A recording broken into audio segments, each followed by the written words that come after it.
Good evening. Namaste. Welcome to you all. My name is Surya Prakash Soni. I am former president of Federation of Indian Associations of Victoria and current trustee of FIV and AICCT. This is a VICHAR webinar running since last few months and weekly webinar.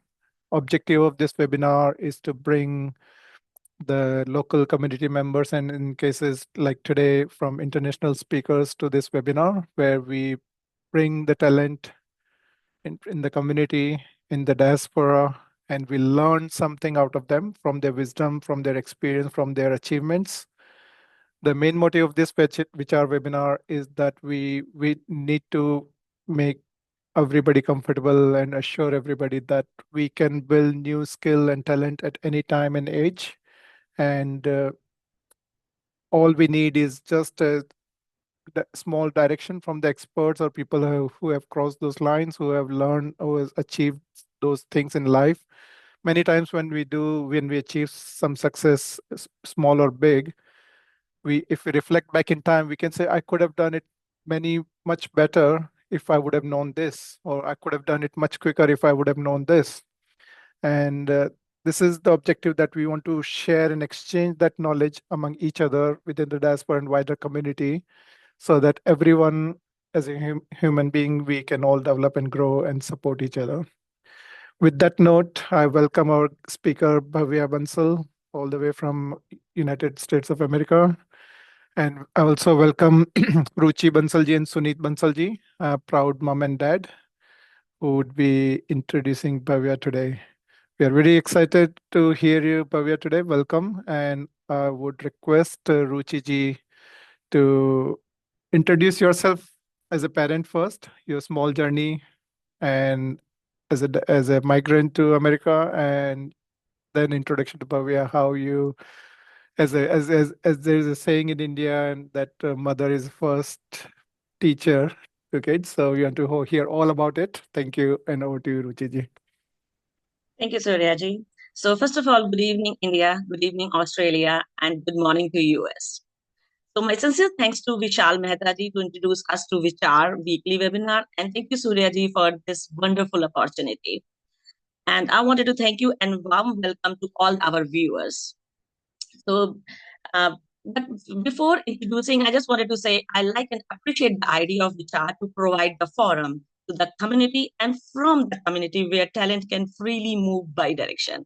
So thank you, Suryaji, again for that. And yes, for my little introduction is I'm Ruchi from US working in IT.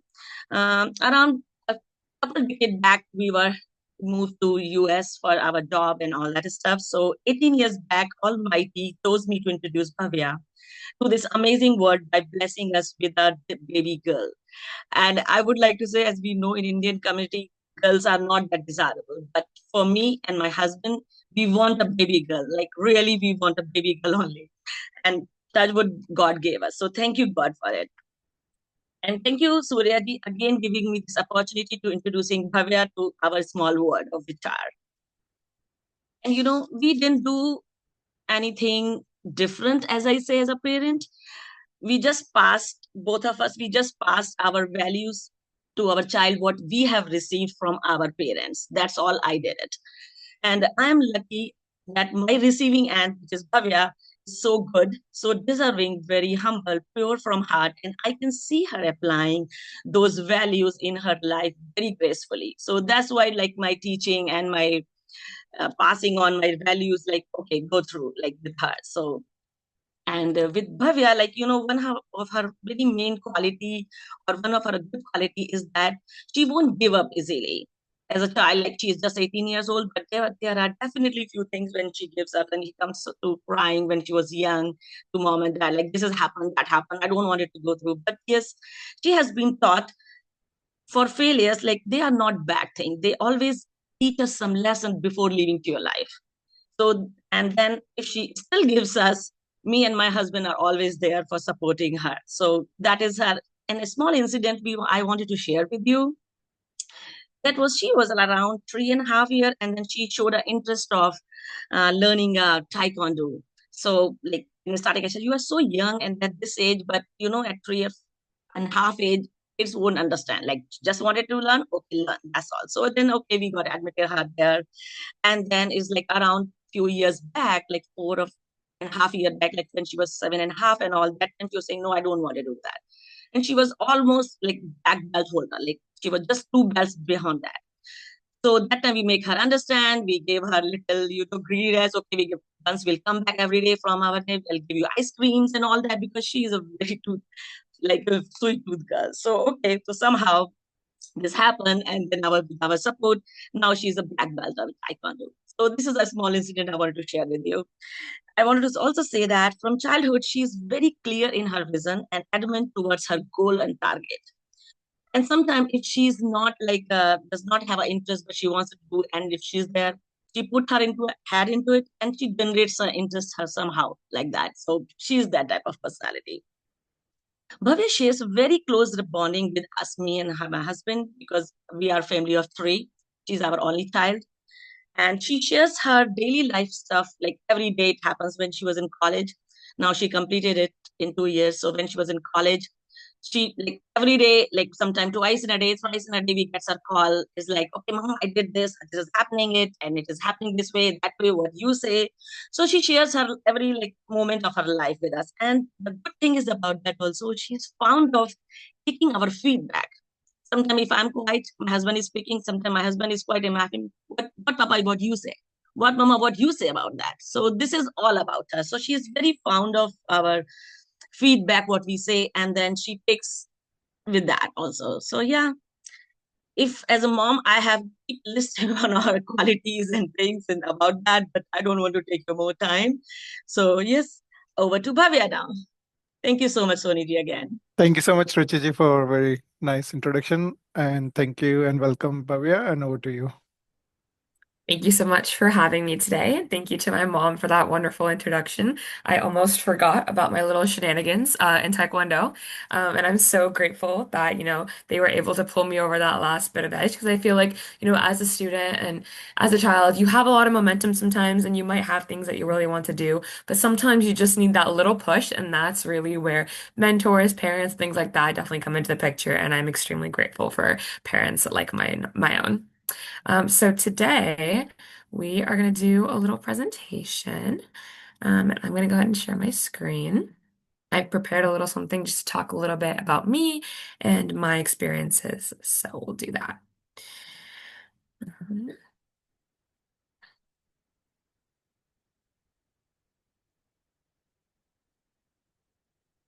Okay. Can we see the screen? Is everything all right Yes, we there? can. Yeah. Perfect. Okay. So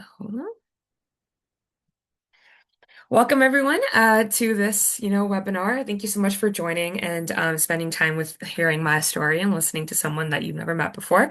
I guess the name of this webinar is kind of, shattering expectations and inspiring dreams. And I really hope that through this presentation, you get a little bit of taste of that, and maybe something that I say will stick with you in your daily life and at no matter what age or, what part of your life you're in. And I think the best part of life is that you can always continue growing and helping others grow as well. So today we're going to talk about Make Your Name, essentially my journey and your blueprint. So what if I told you that you could graduate college before most people even finish high school? That's exactly what I ended up doing this past May. So that's me, and then that's on the left, you'll see little baby me in kindergarten, kind of just starting school, starting the journey of education. And then you'll see me kind of all grown up, this 18 years old this past May, and I just graduated my university. And I think it's crazy because a lot of people think that there are certain rules, certain boundaries, certain things that you can do only at a certain age.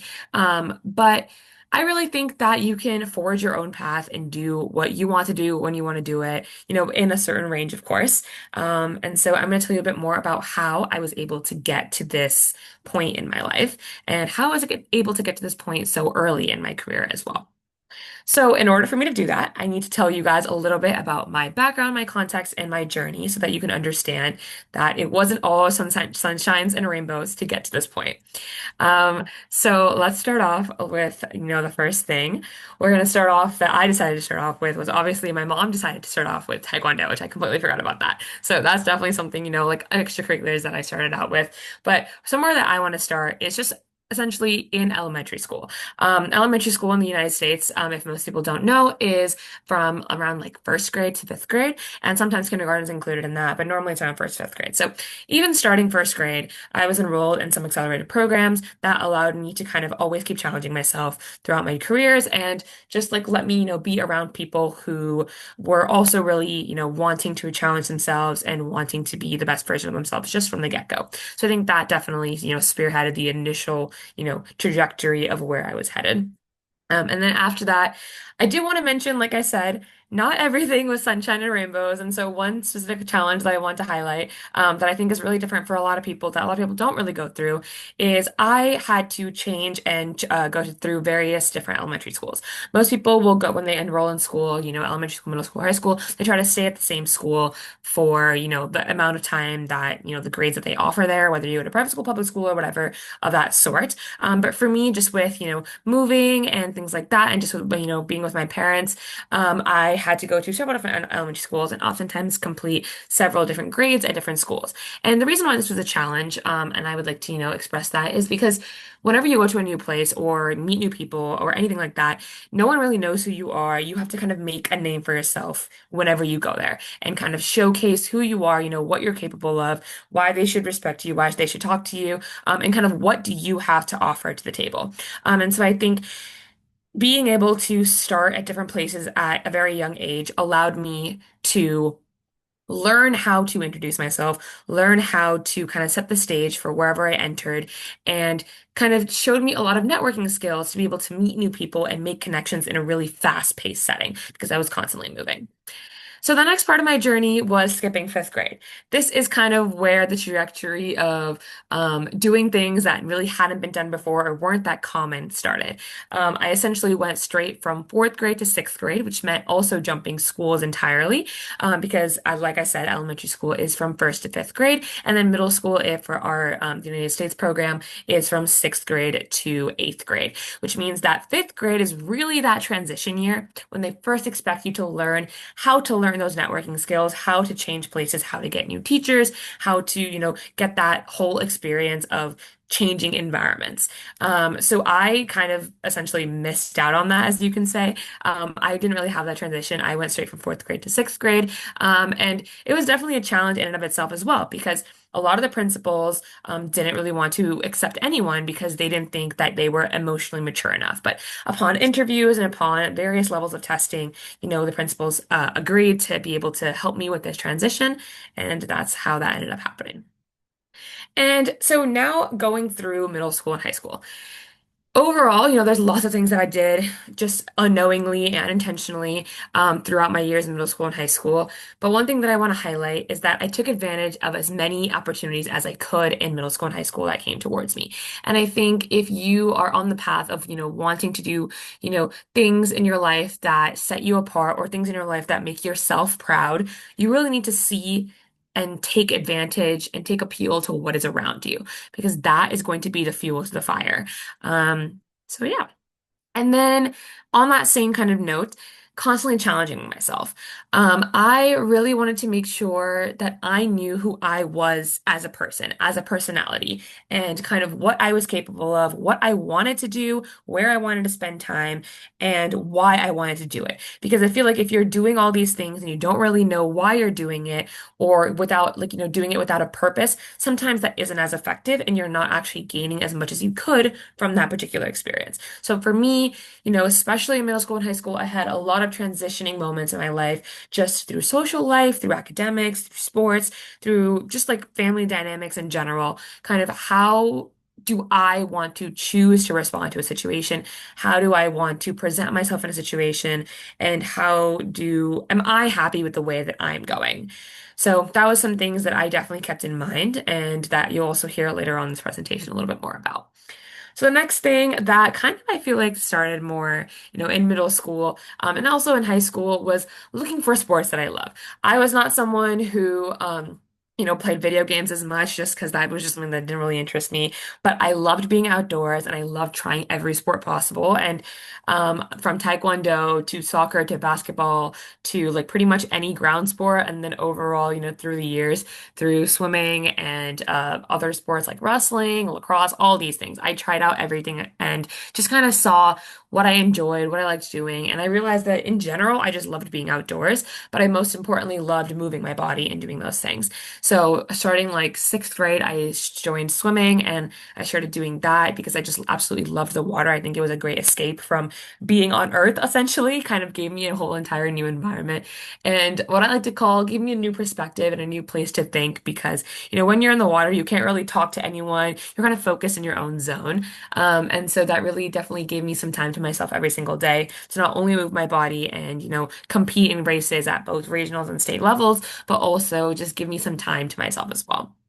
Um, and then in my high school career, I had the opportunity to do a TED Talk. And so I am a TED Talk speaker. And that was a kind of like a reflection of something that I talked about earlier, is taking advantage of opportunities that come towards you. And also going towards opportunities if you see the potential for it. So I was really blessed for the opportunity to do this and speak about sanitation, health, and nutrition, which is something that I created like a health hub for. I'm sure if you like Google my name, you'll probably find the TED Talk. And it's a really interesting talk, but in hindsight, when I look back at the opportunity, I think it was an amazing experience, but it's something that I can also grow from because I have grown tremendously as a speaker from the point in time when I did the TED Talk to now. And I think if I had another opportunity to do a TED Talk on any sort of topic, I think I would approach it a little bit differently, and have a lot more poise in the way that I speak. And so maybe that will be a calling in the future. Who knows? But in anyways, I'm really grateful that I had that opportunity. And then we come to constantly breaking barriers. You will be hearing this term, constantly breaking barriers, over and over during this presentation, because I think that in order to be making waves, in order to be unique, in order to be someone who has influence, has, demeanor and has the ability to be a leader, you need to be comfortable breaking barriers.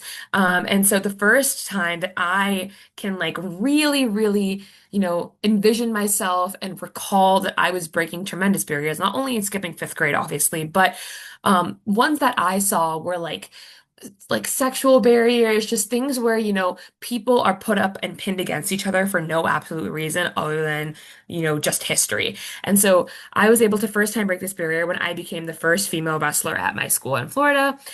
Whoops.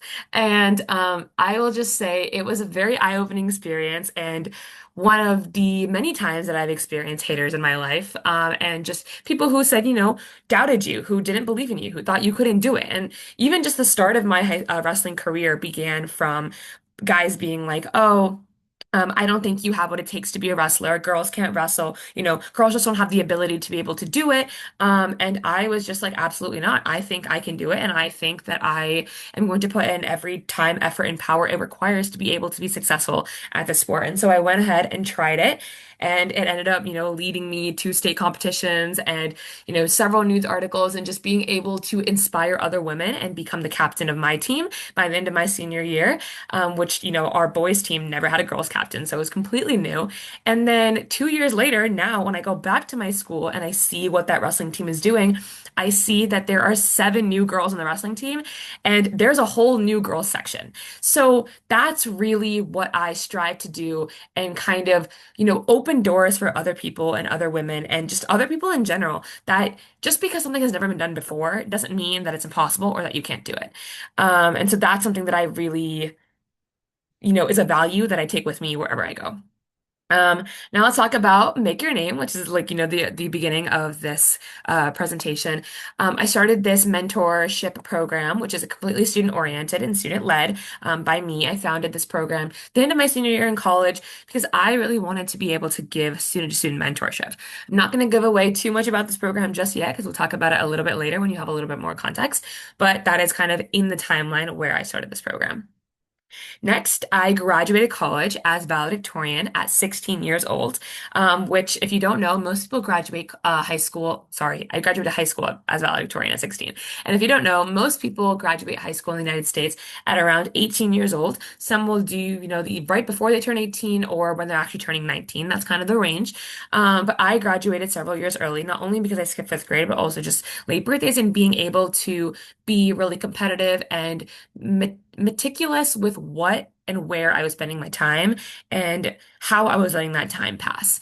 And then valedictorian, I'm not really sure if they have that like designation everywhere, but valedictorian is essentially the highest ranking position in a high school, and it's basically the number one spot that the student who was number one ranked in their class for that year. So that's kind of my designation. And so I had the huge opportunity to give a speech at my graduation, and really just share a lot of the things that I learned through high school, because high school was definitely a really amazing time and a really rough time for me, both, socially, academically, and all those things. And you can definitely find my speech as well if you Google it or in the link at the end of this presentation. So if you want to check that out and hear a little bit more of me speaking and yapping, then definitely look at that.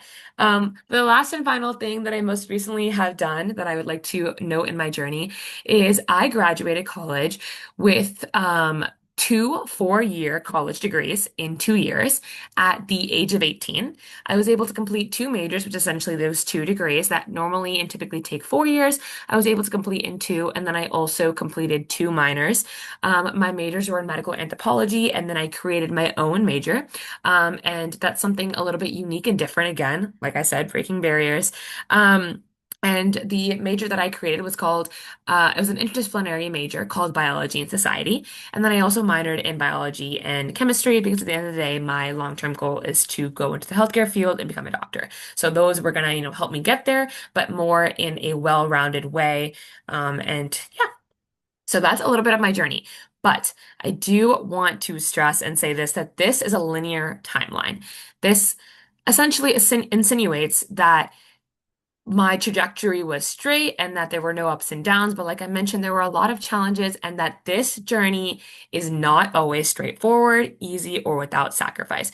I can't even mention the number of times that I had to sacrifice things, either in my personal life, with my relationship with my parents, with my friends, hanging out, or sometimes even in my academics, in order to be at this position that I am today and would do it with the rigor that I have done and at the age that I've done it with. So I think it's definitely possible, and I think it's something that a lot of people can do if they put their mind to it, but you definitely have to realize that something that I like to say is, you can have everything, but when you have everything, not everything is 100%.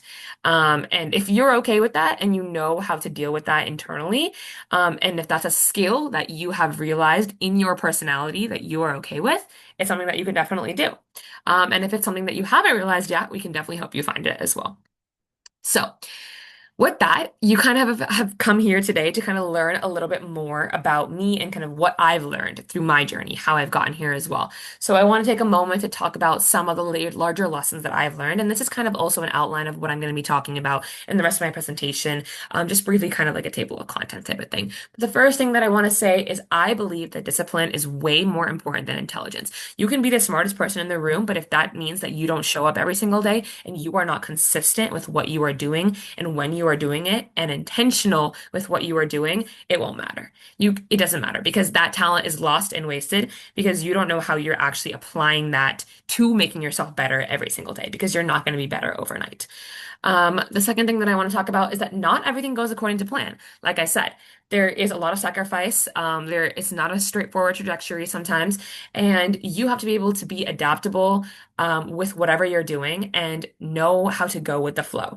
I think that is what some of the best leaders and the best people with the best legacies are teaching us, is that you need to be able to take what is in front of you and make the best out of the situation and make something completely new that never existed from that situation, if you get to that point. And then again, like I said, this term will haunt you by the end of this presentation. You need to be breaking barriers.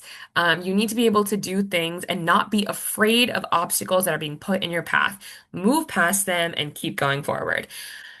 And then there will always be haters. I just think that there will always be people that don't support you, that don't believe in you, that think that you can't do it, or that you don't have what it takes to do it, or just don't literally just don't want to see you do it because they're either jealous or they wish that they were there in their life. And I think with that, will essentially that energy is still energy, and you need to use that energy to fuel you to your next destination, because those people will always be there. But if you know where you're going and you know what you want to achieve, that's the direction you need to go into. And then finally, the power of mentorship and why it is so important to learn from people not only your age, but older than you and even younger than you, because you always have something to learn from pretty much anyone in your life. So, in that first section of like what we're going to talk about, not everything is planned. And so, in the sense of, discipline is way better than intelligence, I want to kind of give you little pieces of wisdom and kind of like sayings that I like to keep in my head all the time and things that I normally say, is that innate caliber does not define you. I've had a lot of students come to me and be like, Bhavya, I don't think I can get into this college because, I have never been the smart one. I've never, had straight A's. I've never been able to, like, this math doesn't come easy to me. That doesn't matter. I think that you are given some innate qualities, some exceptional qualities, and some things that maybe make you, stronger, and some things just may come easier. But that doesn't mean that things that you're not good at, you can't become good at. That is where discipline comes into the picture. And I think that is also a lesson that I learned very well through wrestling. Wrestling was not something that came easy to me. I think it was probably one of the hardest things that I've ever done and had to endure and had to learn how to think in an entirely different way and move my body in an entirely different way and learn how to speak and connect with people in an entirely different way. And I think that if you have enough drive and passion to be able to do it, that innate caliber will never stop you. And then the next thing that I think is so important that I touched on in my journey is that you need to know yourself. You need to know your personality, and you need to know what you want to do, who you want to be, why you want to be it, and what you're going to do to get there. Because at the end of the day, there will be a time in your life, hopefully this doesn't happen to most people, but there might be, where no one believes in you. No one thinks that you can do it, and they think that it's way overreach and you're scoring way too over your head, and that there's no point that you're spending time in doing this. And I think one of the biggest examples in my life was when I wanted to do a TED Talk. I think pretty much everyone around me was like, why? Why would you do this? What do you have to say? What could you possibly have to offer that someone would want to listen to you speak? And why do you think that someone as big as, the TED would invite you to be a speaker at their place?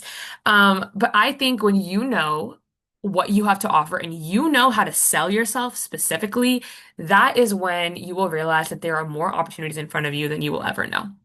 And so I think that's something that in order to learn and in order to like recognize in yourself, you also need to have good mentors to be able to find those things.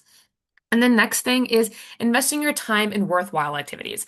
A lot of times people will ask me, Bhavya, how do you have time to do all these things? Like, I feel like you have more than 24 hours in your day. Like, my day only has 24 hours and 12 of them I sleep, so I only have 12 hours left. But for you, you feel like, I feel like you have, I feel like you have 48 hours in your 24-hour day and somehow are able to fit everything into one.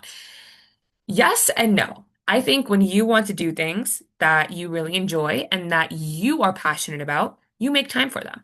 But that also means that you are prioritizing what is important to you because you know yourself. You know your personality and you know what the goal is and what you want to achieve. And therefore, you're able to spend the accurate amount of time into whatever you're doing. And with that comes the skill of time management as well. That's something that I have a bittersweet relationship with. I think growing up, that's what everyone would say. The only way to be successful is if you know how to time manage. If you know how to like manage your time well, you need to know how to do these things. But I think that sometimes you can't really learn to time manage yourself unless someone teaches you, unless someone shows you what it looks like and what your life will look like when your time is managed. And I want to thank my parents extremely for that because they taught me that you don't need to like drop things or stop doing things because you don't have enough time. You just need to learn how to prioritize and do them correctly. And I think that piece of advice kind of bit them in the butt at the end of the day because now at this point I am doing so much and they are constantly telling me to slow down, to stop, to think, to kind of just like relax a little bit and enjoy life. But I think that Very good. each person's personality is different. And what they can handle is different. And that's again where you really need to know yourself and your personality and kind of the type of person that you are. And finally, you need to be aware of your strengths and limitations. And now I say this piece of advice with a grain of salt. I think you need to be aware. Notice how it says be aware and not, limit yourself. You need to be aware of your strengths and you need to be aware of your limitations. But something that I like to say is know those strengths, play to those strengths, know your limitations, and then take one step right in front of those limitations and keep going forward. Because if you don't know your limitations and you're not surpassing those limitations, they will always be limitations. You need to keep growing, and the only way to grow is to do things that make you scared, that make you uncomfortable, and that may be beyond your limitations. But I think in doing those things, again, you need to have good mentors who will tell you, right, you are stretching yourself too thin, or you are limiting yourself too much. You're not going to your fullest potential because they have seen it, they've done it, they know what it takes. And again, this presentation would not be Bhavya Bansal's presentation unless she talked about barriers and haters, because those are my two favorite words. So I have had my fair share of haters, both in college and high school and pretty much every place in my life. And like I said, you really need to take that fuel and that energy and listen to it, put it in the back of your mind, and use that to fuel yourself and go forward because they will always be there. And I want you to know that you are not making waves unless you are making a difference. Um, People and haters will emerge when you are doing things that they want to do or that they see are beneficial, and they are just hating because they don't think that it was possible or that they are surprised to see you do it. And that's when you know that you are going in the right direction. Because when you do things that ruffle people's feathers, that change, that, set new expectations for people around you, you are making waves, you are making ripples, and you are affecting this many people in your life, in people that you've never met's life, in people all over social media. You are touching people's lives in different ways.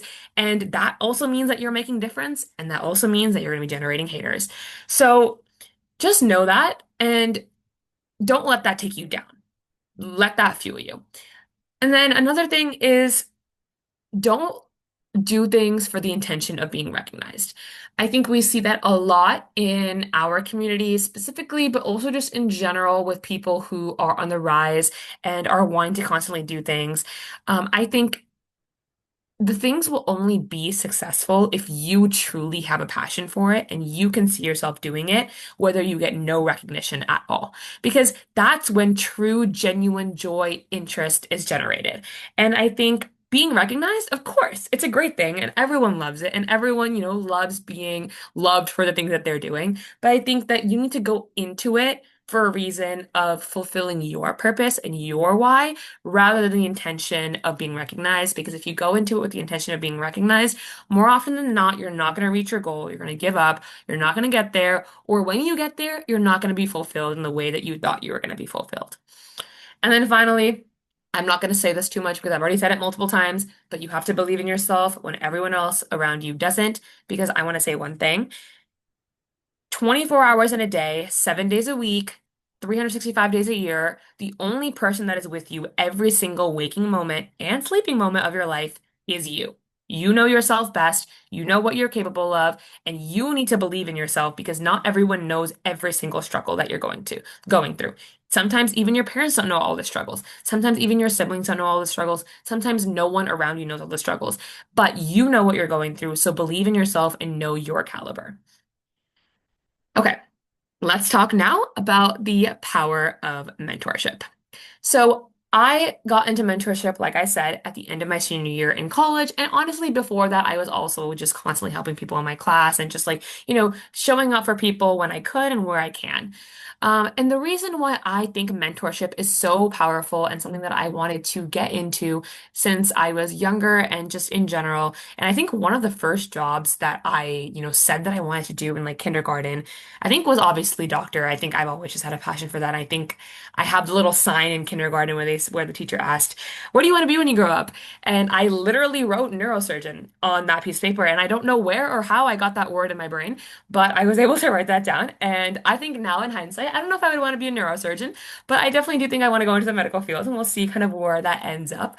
But I think as a young student, what you want to do in your life changes constantly. And I think the next time I got that piece of paper, and because I was surrounded by such good mentors and teachers in my life, the next thing that I wrote on that paper was teacher. And I think that's where that like ignition of being a mentor has sparked from. It's just I always have loved sharing what I know and also learning from other people. And so the power of mentorship, like I said, is mutual learning opportunities. You can learn from anyone. You can learn from people who are significantly older than you. You can learn from a 5-year-old. You can learn from people who are significantly younger than you. And you can learn from people in your grade, a couple years older than you, other people's parents, people who are in a completely different career field than you, people all over the world, people from different cultures. And that was like a huge part of my major, is learning from people in completely different places of the world, because there's always things to learn, and experience is the best teacher, and you can't experience everything in your life. I like to say you can do everything in life, but sometimes you just really can't experience truly everything. And sometimes you don't want to or need to experience everything. You just need to learn from other people's experiences. And then the power of mentorship is also so important, especially just having mentors, because they can tell you what works and what doesn't. But they can't tell you what works and what doesn't for you. They can tell you what worked and what didn't for themselves, and they can tell you what worked and what didn't work for the people that they helped or from their experiences. And they might be able to advise you and guide you in the things that might work and what doesn't. But at the end of the day, you have to take what they're saying and apply it yourself. So with that power of mentorship, you're able to get that experience and get that knowledge of what works and what doesn't. And then finally, and one of the most important parts of mentorship is that no matter where you are in life, you didn't get there alone. You need to give back, not only for the sake of giving back, but because you got there from the support of people around you, because no child is, brought up individually. Every child is brought up by a community, by a whole, system of people, not only from their parents, but also from their teachers, from their school, from their everyday life, from their friends' parents, and everyone in between. And so it's kind of your job at the end of the day to also provide and give that knowledge to the people after you, because you were so like grateful and blessed with the opportunity of getting that knowledge, that I think it's so important to also give back. So now, this is something that I like to pride myself in explaining the different types of mentors, because there are lots of mentors in your life, but I think each one plays a different and unique and significant role in your life. And you can't just have one mentor. You need to have mentors in different places and different fields, and they do and serve different purposes in your life. And so the two broad categories of mentors that I like to describe is built-in mentors are the first one, and the second one we'll talk about in a second, but it's kind of split right down the middle of this page. I don't know if you can see my cursor, but right down the middle is kind of where that split happens. And so in your built-in mentors, your first, people in that mentor list are parents and guardians. Those are the people that are essentially given to you. You don't really get to choose them for the most part. And those are the people that have lived exactly pretty much one generation of life before you and have gone through all the struggles that you're about to go through for the next 2 decades, probably more. And so they are people that you can constantly rely on for the most part and are able to trust and be able to take their advice without, any sort of inkling that they might be doing any harm for you. And with those mentors and with those parents, they connect you with the rest of your built-in mentors. They connect you with siblings and with family friends. Those are, again, people that you are given, and I guess family friends you kind of choose as well, but people that you don't go out of your way as an individual to get or make. And oftentimes, your parents are the ones who connected to your siblings because obviously they gave birth to them. And your parents are also the ones that connect you to family friends because they're typically their friends and people that you connect with through parties and whatnot. And I will say not everyone has all of these built-in mentors, and that's okay. For example, my friends, my parents and my family, I don't have any siblings, so I was never born with built-in mentors in that regard. And we don't really have typically that many family friends. We'll have some people that we meet here and there, but I didn't really have people, around me that were constantly giving me advice, or people who were older than me or younger than me that were helping me out there. So for me, my only built-in mentor really that I have had a lot of, connection experiences with has been my parents. I've really had networking opportunities with other people, but that's kind of where my built-in mentors ends, and that's okay. And I just want to say that if you don't have all those mentors, that's okay because you can find mentors outside, and that's kind of the next type of mentors that I'm going to be talking about, and you can be just as equally successful. And so that second section of mentors is called outreach mentors. And these are people that you are actively going to search out and find. These are people that you are looking for to be role models in your life outside of your personal life. These are people that will help you reach your goals at the end of the day. And the first one, the one that will connect you with the rest of them, like the parents and the built-in mentors, is students with experience at different levels. And I say this with you need students with experience at different levels who can acknowledge and recognize what they did, how they did it, what they have gotten to, and how they got there. Because students at any point in time will have lots of experiences. Everyone has their own journey and everyone has their own way of how they were able to accomplish their goals. But if they can't actively recognize and teach and show and share how they were able to get those things and what things in their life worked to be able to get those opportunities, their experiences aren't always as helpful because they won't be able to translate to your life, or you won't be able to completely understand where they're coming from. And this is where Make Your Name comes into the play. Make Your Name is my mentoring program, and a program that is very student-led in order to give student-to-student inspiration for highlighting your goals, being able to know what you want to do with your life, help you kind of reach that end result or that goal of career-wise, short-term goals, long-term goals, and also just make a name for yourself and your community. And with those kinds of mentors, you are going to find and connect with field and career mentors as well as networking mentors. These are mentors outside in your field that will help you, both strategically, both career-wise, just in general, if you have other goals, they will help you connect with people who are professionals, who are experts, who are, at the exact places in companies, in, healthcare, in the workforce, in just their life in general that you want to see yourself being with. And they can give you very tailored and specific advice in very niche areas, and that is really important. But that also means that sometimes they won't be able to give you advice in certain things, and that's where having a network of people who have different experiences but in the same field will help you get a better idea of the type of person that you want to be in your career. So now that we've talked a little bit about the types of mentors and the different types and kind of what they entail, we're going to talk a little bit about what my program, Make Your Name, has to offer. Make Your Name, one of the biggest things that I like to help students with is goal setting. I think I work with students from pretty much like middle school to high school and a little bit of college students as well. I work with people from, pre-med tracks as well as other career tracks. I work with CS, law, business, like all those things. But one of the main things that I like to help with is goal setting. I think I help to assist mentees to create a visual and tangible plan of what they want to do, how they want to achieve it, and be able to define those goals. Because if you have a clear depiction of what you want to do, you will have a much easier time actually getting there. Next, I offer is a resource connection. Like I said in the previous slide with, the types of mentors and how you're able to connect to mentors. I help introduce mentees to the art of networking and connection making and help them learn it as a skill, not just hand them the connections in a silver platter. And this is really where that distinction of built-in mentors comes from outreach mentors. Built-in mentors, for example, family friends, are normally handed to most people in a silver platter. They, their parents introduce them to people and they're like, hey, this person can really help you with this. Go ask them questions. They'll help you, whatever. But in outreach mentors and in the skill of learning how to make those connections, I'm showing you how and why you need to make connections with people outside of your circle and how you can make that connection on your own. Because if I give you a connection or my mentor and I tell you, hey, go talk to this person, the connection and the authenticity, the genuinity, and the actual advice that you're going to get from that mentor is going to be completely different than what I got because I started that connection on my merits. But if I'm handing you that mentor, you're not going to be able to gain that same experience because you don't have that same connection with that person. So it's really important to learn how to make those connections on your own so that they can last you a lifetime and so that they're your connections that you can depend and rely on. And next, I offer is my experience. Obviously, I help a lot of mentees navigate challenges, find areas of improvement, develop skills that they are wanting to, learn or get better at, and make informed decisions about what they're doing.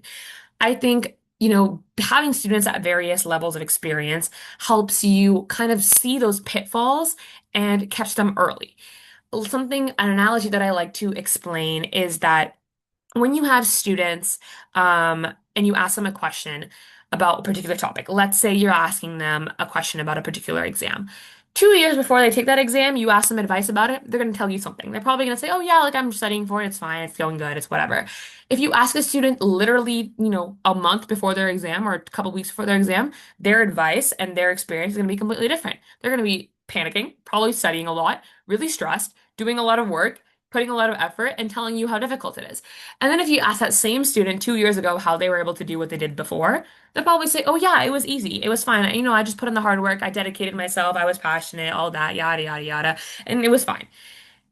My program is a little bit different because when you have students who can actually recognize, document, and tell you what that experience was like at every step of the way, you'll actually get the true experience of what it was like for that student specifically. I'm not saying that that's going to happen to you and that's exactly how it's going to be for you, but I can tell you how it was for me and I can tell you how it was in those different aspects of my life so that you're getting the full picture of the story. And finally, I act as a sounding board. Sometimes when we have ideas or we want to talk about something or we have areas of concern, we can't always talk to our family members or we can't always, share that people with the people around us because we have a fear of being judged or we have a fear of, if we tell our friends, they might take the idea or, they might like not like say bad things about the idea and kind of shut us down. I want to be there as someone, like a third party to be able to kind of be there and give you a different and completely unique take on that idea and give you my experience on what I'm thinking and kind of help you hash out and make those ideas better. And if it's really truly bad, I'm honest and I will tell you, and I'll give you ways to improve it and tell you, okay, I see where you're going with this, but how can we make this better? How can we change this? And how can we make this effective for the way that you are wanting to go? And with that, that requires being a role model as well. Giving someone that mentees can look up to or look down to, because, sometimes I mentor people who are older than me.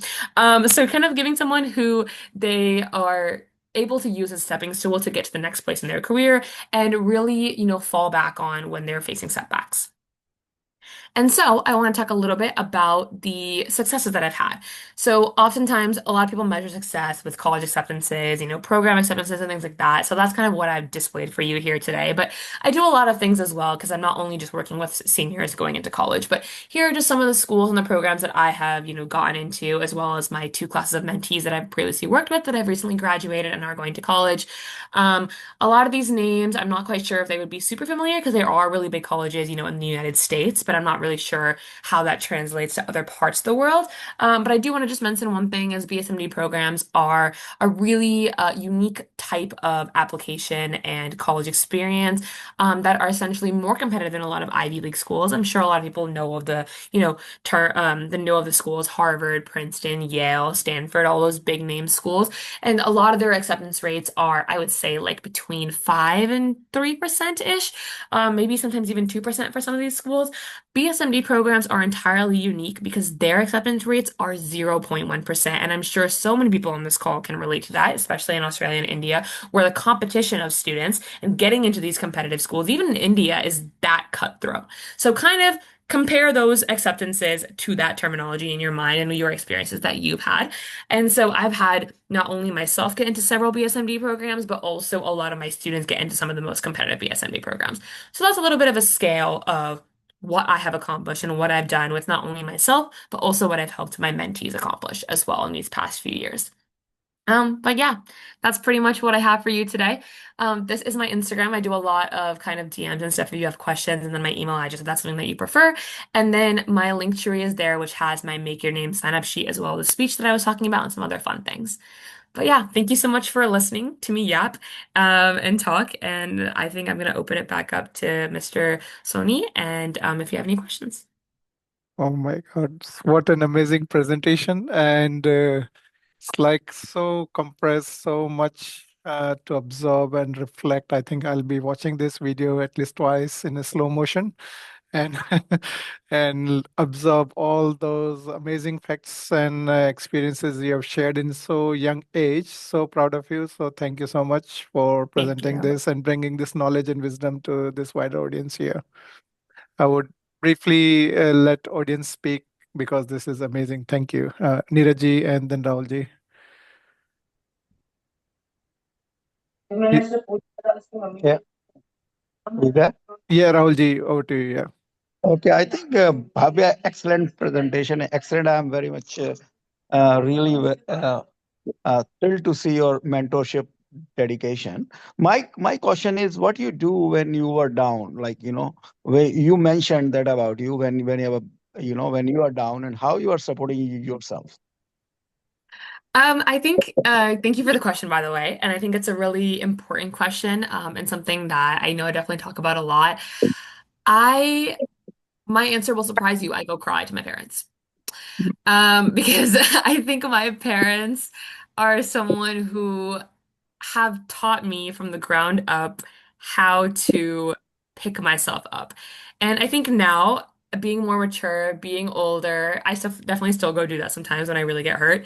But I think having their constant pep talks and having those really good mentors in my head, like not only just my parents, but I remember this one particular time, it was like my freshman year in high school, and this might be something super silly to most people, but as a girl and as someone who going into in high school, I wanted to have friends. I wanted to have people that, I connected with and that people who would want to have me around and talk to me.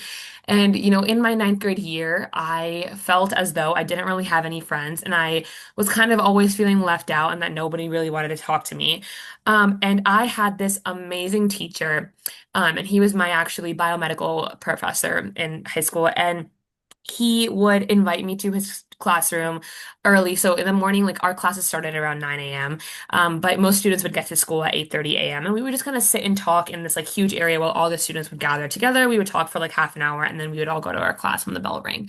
He opened up his classroom to me at 8:30. He said, "Hey, listen, if you feel like you're out of place and you feel like you are wasting your time and you feel like, excluded, neglected in those places, I want to welcome you to my classroom.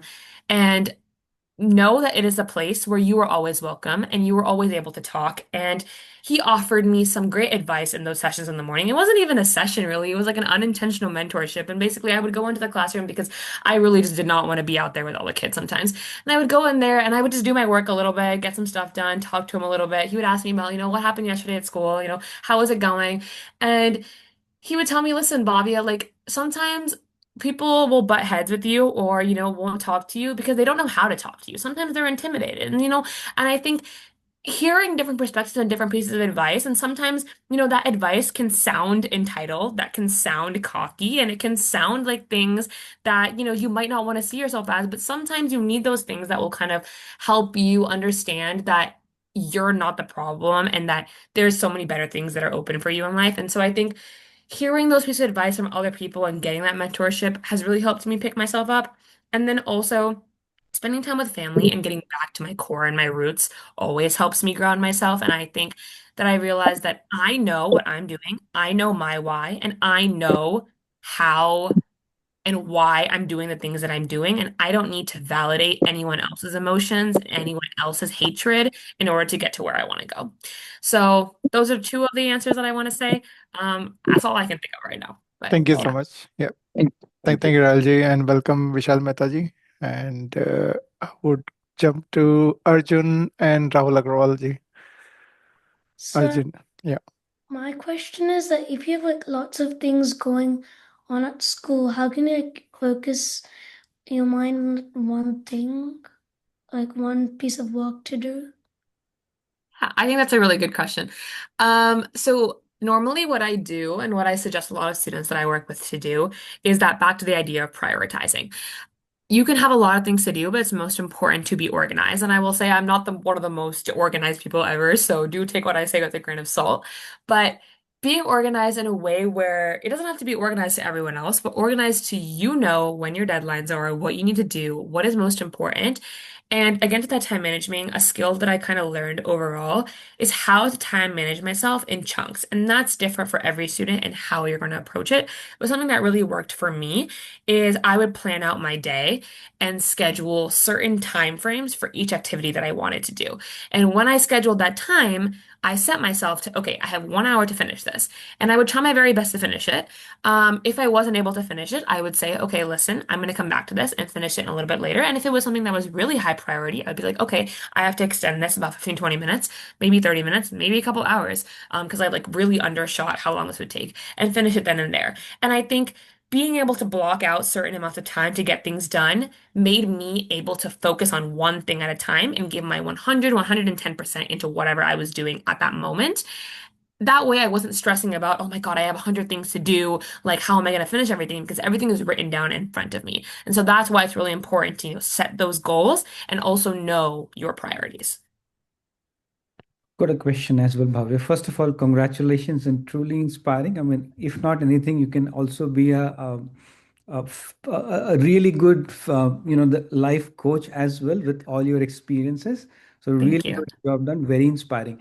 I just want to get your as a young student, your perspective. So there are two or three things. I mean, you can pick and choose whatever. So how do you keep your connection, staying in the US? How do you keep your connections with the cultural roots in India? The other thing is, I mean, what we hear in the news is there's a lot of things which is going on in the US universities. How do you keep your head sane around that? And third thing is, it's so much happening around technology and artificial intelligence, and a lot of things which you are doing now can completely change in future. How are you keeping in sync with all of these things? Yeah, those are some really good questions.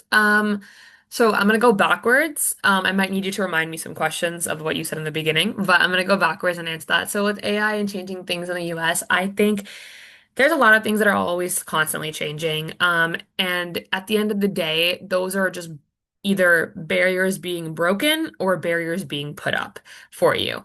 And my answer is the same to both, is that you need to break down the barriers that are in your way, as much as you can and keep moving forward. And also recognize that when one door closes, another one opens. And in fact, when you feel like every single door around you is closed, just know that there's one in a completely different area of your life, maybe upside down, maybe underground, maybe hidden behind a tree.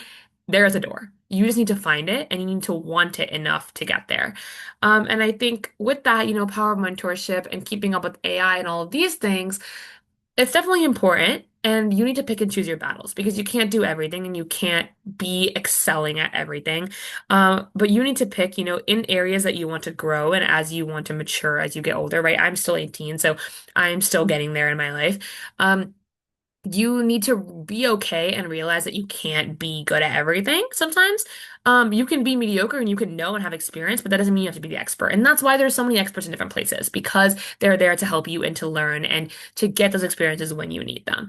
And in terms of, being able to do it at such a young age, I think like I think I forgot to mention this actually, but graduating college in 2 years or graduating at the age of 18 was never the goal. It was never the plan.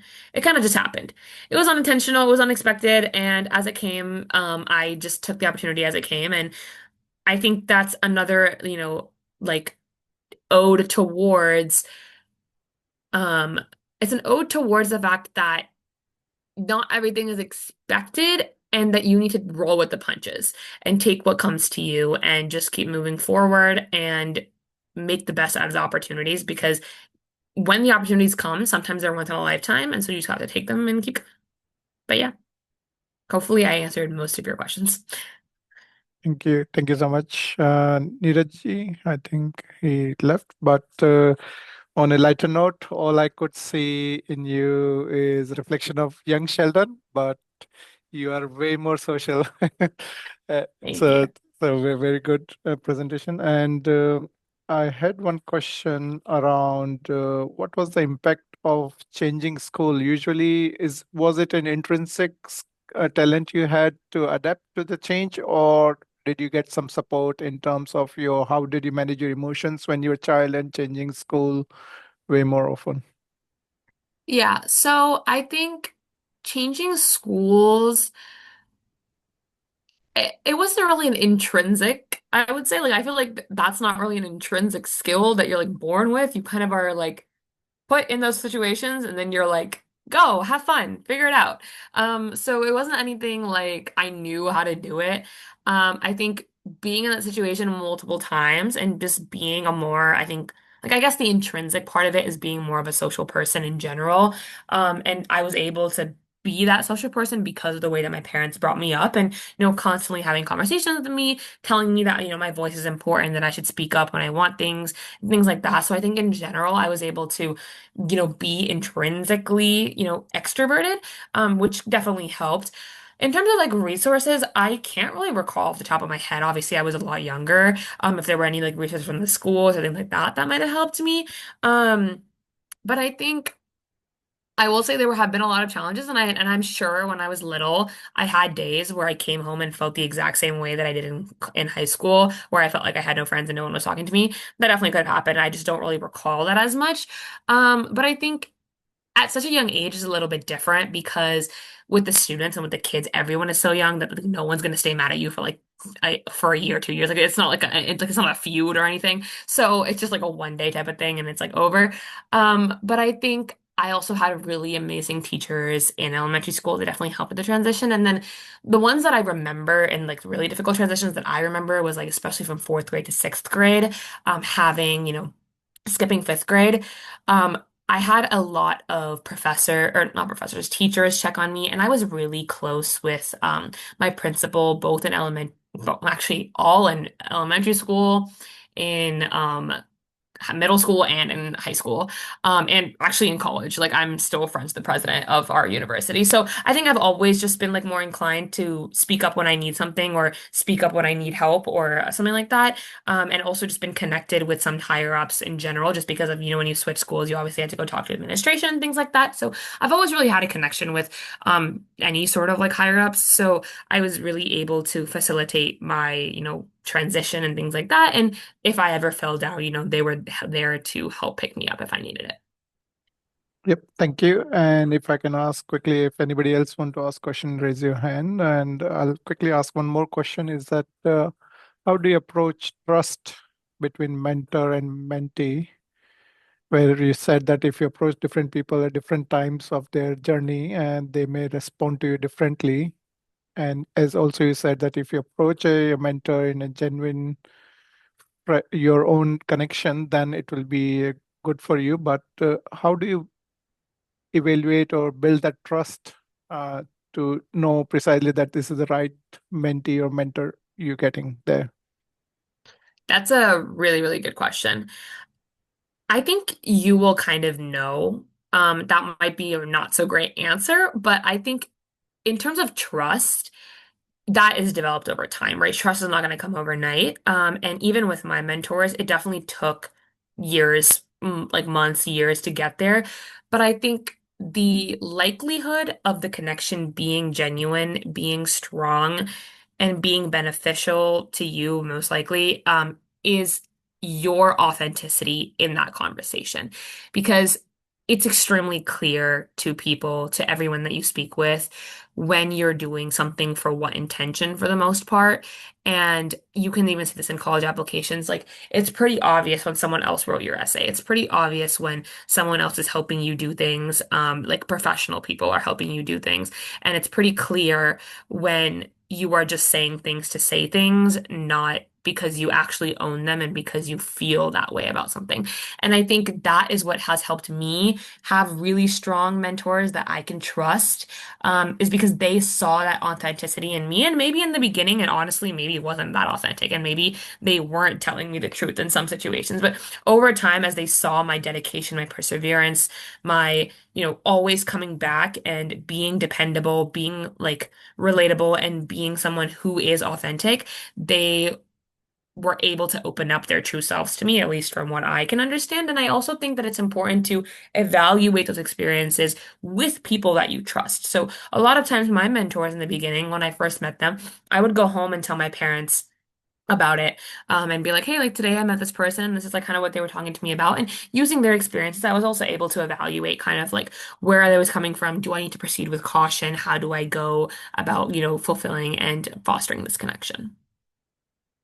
Yep, thank you. I think that was important that people should not blindly trust to begin with, and they should take time to absorb and evaluate, as you said very well. Thank you for that. And my just last piece of advice, inspiration to you, as Rahul also mentioned, that you make your name program, you primarily running for students, right? Yes. Maybe it's time for you to upgrade yourself to become a life coach. You're doing quite well, and Yeah. expand your boundaries with that. And best wishes to you for that one. I'll open up door for rest of the audience to ask last few questions because we are 9 minutes over the time, but still a couple of questions can be taken over to the audience. Anybody want to make any comments?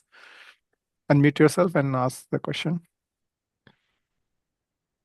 While anyone is thinking of a question, I do want to say thank you so much for that compliment, and that highest regard of compliments. Actually, I think being the fact that people with such amazing life experiences like yourself are saying that I could do that, or I could be someone worthwhile of people wanting to listen to me speak and wanting to hear my life advice is truly honorable, and I really appreciate that.